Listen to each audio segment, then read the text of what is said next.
We have breaking news tonight right off the top. Bexar County Sheriff's deputies have a bomb threat to investigate at the Adult Detention Center. Eyewitness News reporter Leah Durain near the scene just west of downtown. Leah, what can you tell us?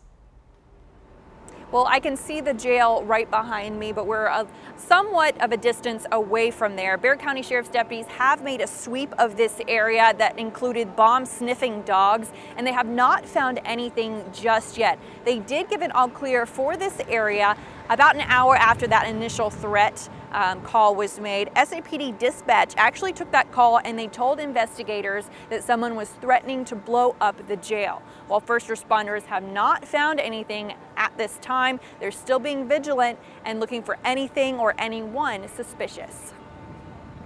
We're going to remain vigilant, and you're going to definitely be seeing a heavy presence of K9 and BCSO patrol units in the area, searching, just looking for suspicious people or whatever the case may be. Now, while that all clear was given, the jail itself is still on a lockdown, and that means that inmate movement has been restricted. They're still getting medical care and meal service, but as far as inmates going in and out of the facility, that's been frozen until an official order has been made to lift that lockdown. Now, as we receive updates on this investigation, we'll definitely keep you informed. Reporting live, Leah Durain, KENS 5 Eyewitness News.